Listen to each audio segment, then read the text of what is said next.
Hi, I'm Paul. I don't really have anything new to talk about for this video, so I've had a couple of questions or comments that people have put, which have been a little bit tricky to respond with a message, so I thought I would do a video, so I guess we could call this questions and answers.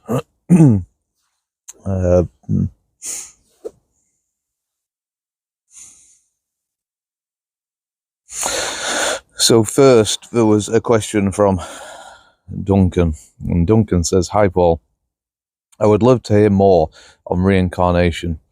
My intuition feels that this idea is also rooted in memory, in the past, and does not exist from a perspective of being and life which is ever present. The idea of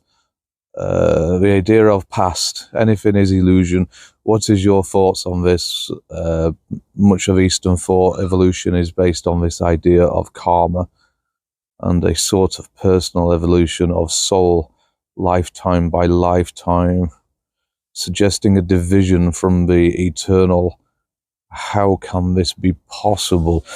And so at the end, there you said that in the Eastern tradition, we suggest that there is a soul which can live from lifetime to lifetime. It took some time a while ago to look into what a soul is. It was probably more towards my early stages of looking into this. And the way that I described it is that we appear to have an ego. This ego is based on thought and descriptions, ideas, memories, and so on, which isn't actually real, the ego. But it does appear to be real. Even though we call it an illusion, the illusion itself is still an illusion, and therefore, as an illusion, it's real. Now, I also said that we have a soul, and the soul isn't also real, but does appear to be real. You see, I described this as being the left hemisphere and the right hemisphere. Don't quote me too much on this, but I think it's got quite a big significance between the two hemispheres. So the ego will be more related to the left hemisphere, being the thinking and describing and image making and so on, and the right hemisphere of the brain would more be present, in a sense, does view things with images, but not so much with thought or ideas. So I suggested that the soul wasn't actually something real, but in a sense we could still say it's part of the ego. You see, if I said I have a soul, you see, it doesn't really make a lot of sense to say that the soul is the real me. You see, I'm just dividing there, and to me this seems like the division in the first place, the image maker, I being the image of me, as saying that this image of me has a soul, whereas the real description would be is me. Not I have a soul, or I am a soul, just this, or this is, or me. So I don't think that the soul is anything really that does actually pass on in lifetime. You also mentioned karma as well. So reincarnation and karma, we could kind of say that reincarnation, oh, can I say this yet? I wanted to build up to it. Reincarnation is kind of the past. We could also say karma is the future. You see, we needn't really worry about either of them. You see, our actions right now will result in whatever karma is going to be. Karma is the future of our action right now. So we can't change the karma itself, because That isn't in the present, that's in the future. So, in a sense, we could say that reincarnation, see, I don't really believe that. I don't know. It doesn't make sense to me that reincarnation is anything to do with afterlife. Kind of seems to me that maybe over time words and descriptions have changed a little bit, and I would say that reincarnation possibly could have been to reincarnate every minute, every moment, because you see, if we live in our memories of our past experiences or knowledge, live in knowledge, then we're living in the past as such, in our memories. So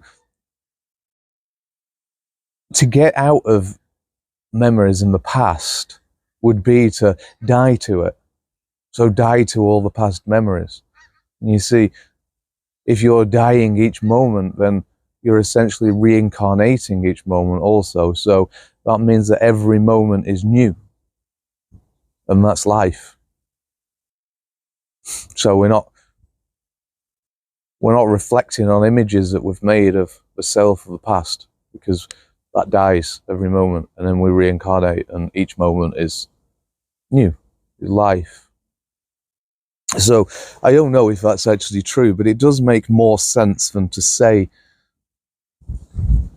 that reincarnation is after death. But I'm going to go more into this idea of death, because I would say it's quite complicated, and I'm sure I won't be able to touch on it all. My opinion of what you're really asking is, in reincarnation, is I don't really actually know. You know, I mean, you're actually saying, I'm going to go through it in a bit more detail in a minute, but the very moment that I say, is there such thing as reincarnation, as in, if I die, will I reincarnate in flesh again? You see, you see, the moment I try to start thinking of that, there's a moment I start creating an image. You know, how could that be? How is it that I could become into more flesh in some way? I don't really have any fixed answers, so therefore all I can do is create images. And if I'm creating images, then I'm just going back into memory and trying to create a fragmented image, and then I'm drifting away from what I would call reincarnation, life. I'm going into memories and creating an image.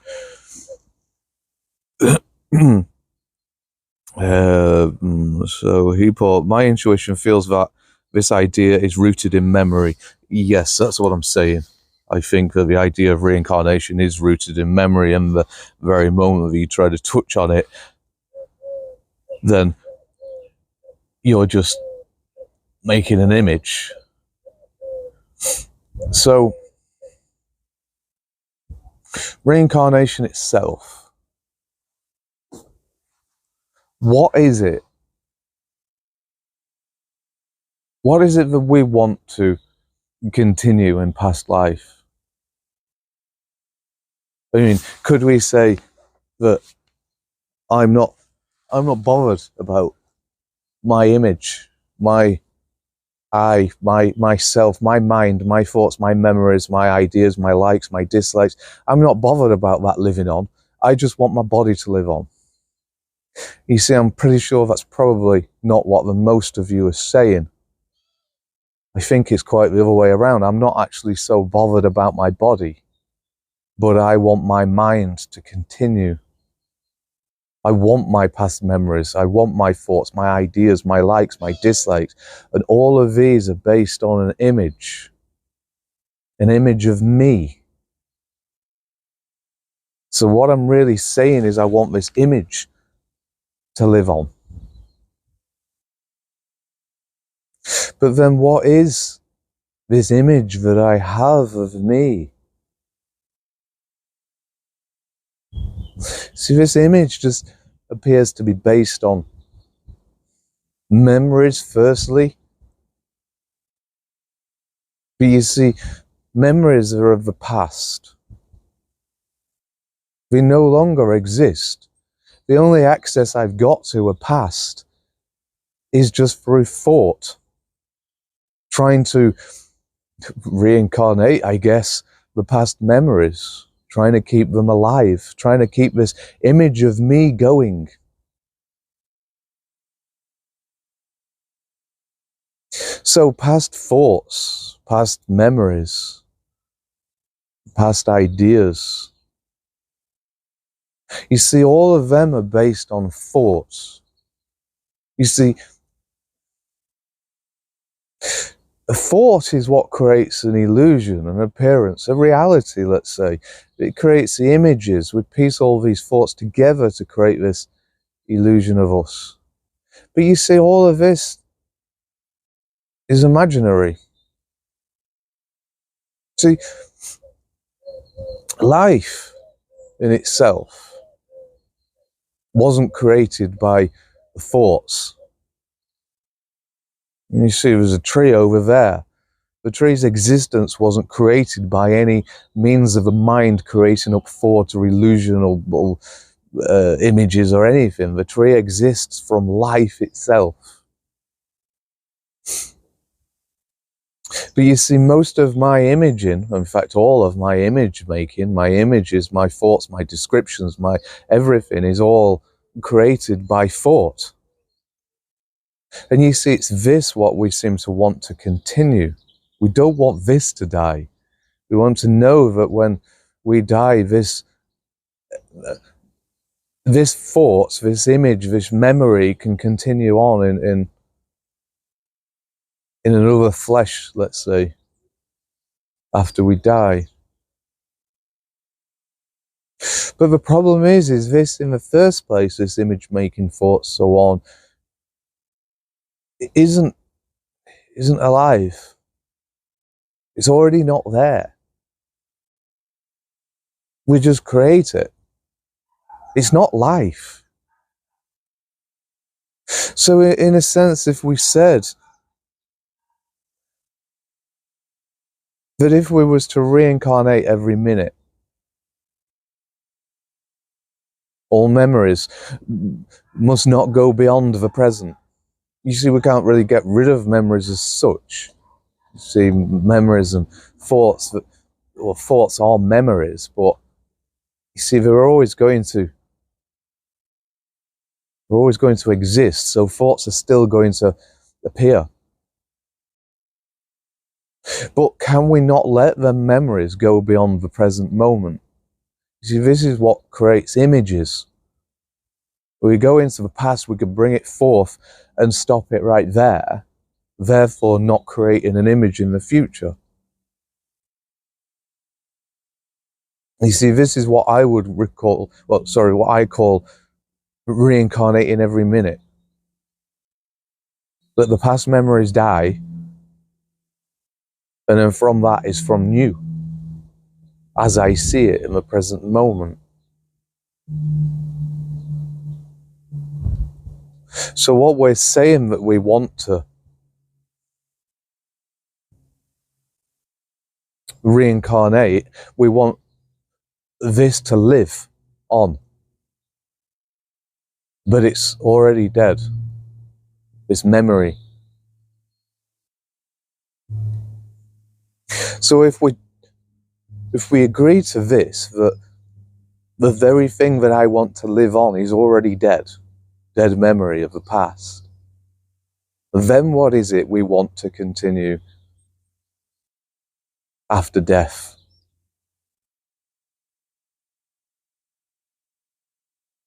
You see, it seems that death, as we think of it, is the ending of death and the start of life. And to me, this would be reincarnation. It's only when death happens psychologically but life begins. And then you say, well, yeah, but I want to know after that, after death of the body. Who wants to know that? See, this is still creating images. When this totally and utterly ends, then there isn't really a death in any way that we would know it. So do our memories continue to exist after the ending of the mind and the physical body?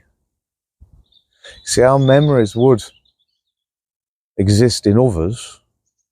You see, everything that I've said to anybody else or done or shown or anything lives on in other people. You see, if I say something to you, something about me maybe, then you don't get rid of that. That lives on in everybody. You see,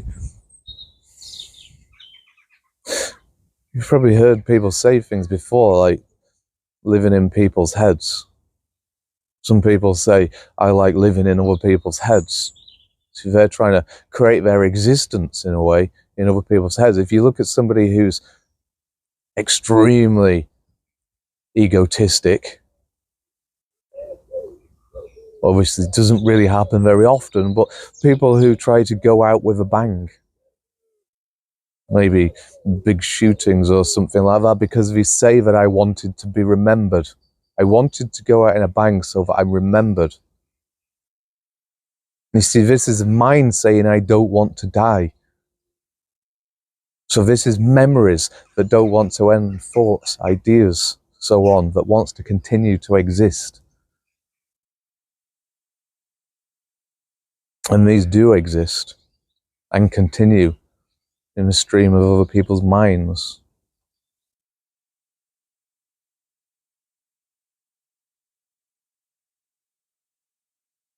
But as far as the physical body, when that, let's say you've gotten rid of the ignorance, you've gotten rid of fully the image making, and the body dies.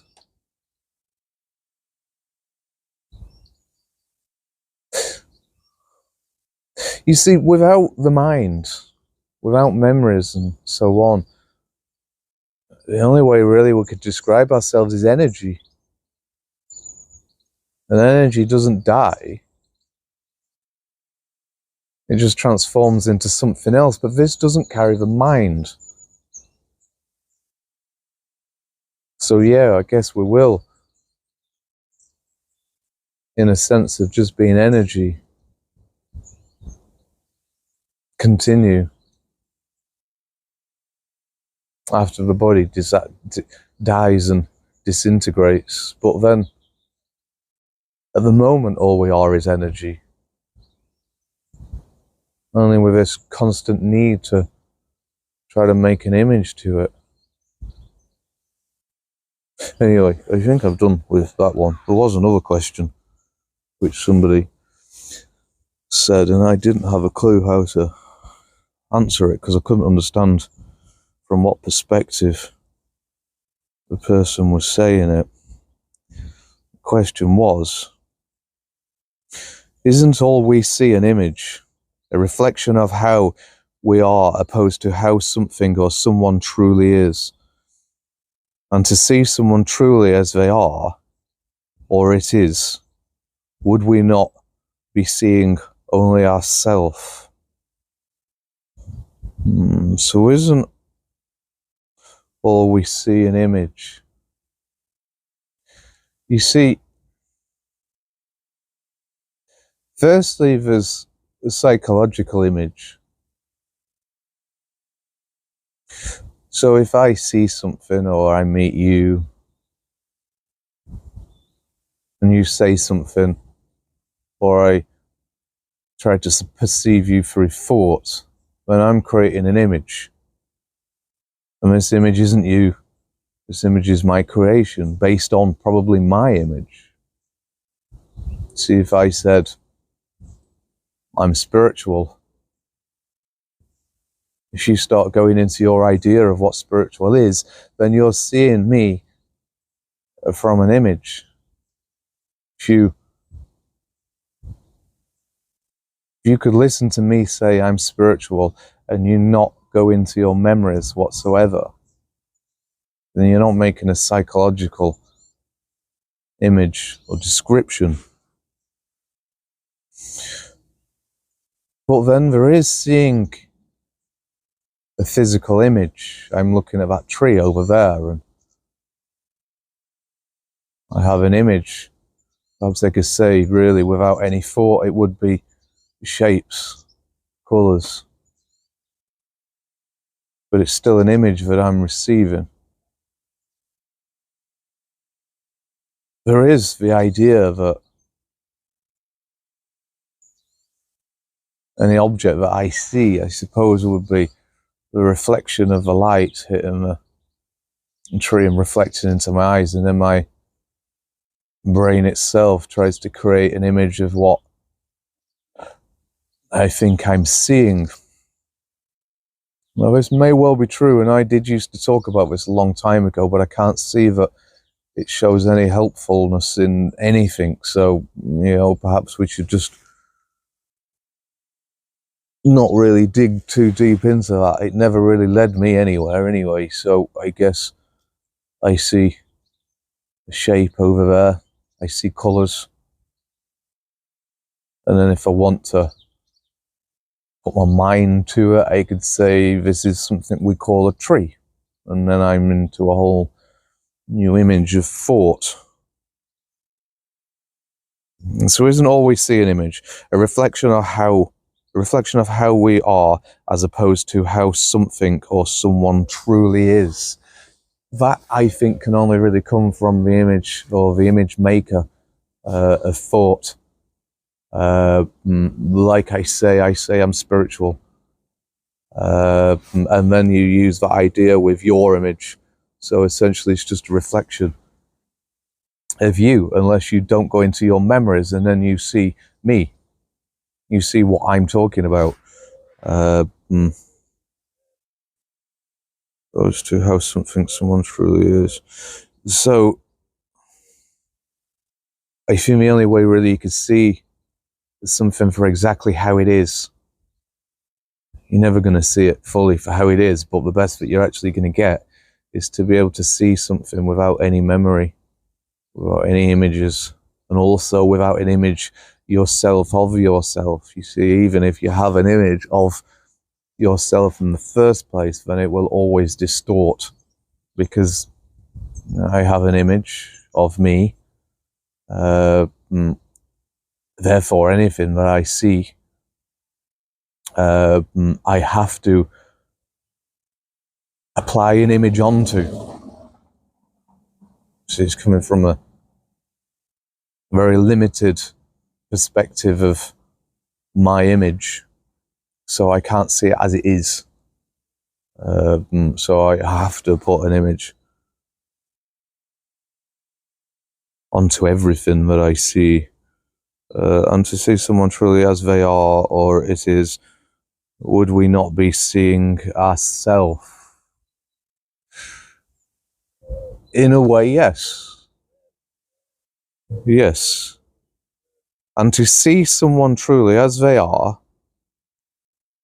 would we not be seeing only ourselves? You see, without an image of myself in the first place,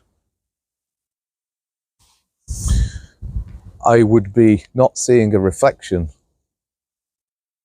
of me, but I would be seeing myself on a perspective that nothing is separate. You see, it's only when I have an image that it fragments, it separates everything.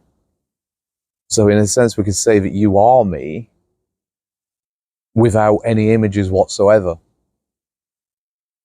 When I say you are me, I'm not going to say that there is no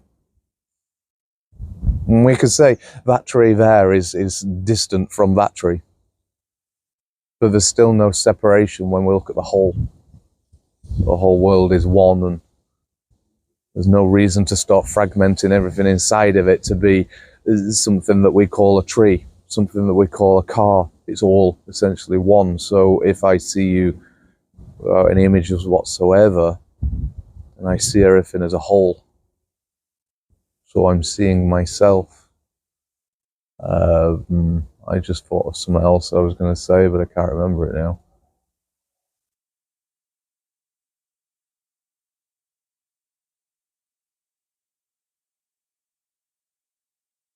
No. No, it's gone. I think that's pretty much everything I wanted to kind of talk about.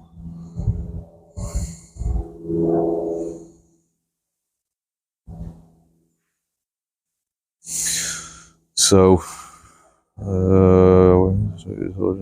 yeah, anyway, I'm going to leave it there. So, thanks very much for listening.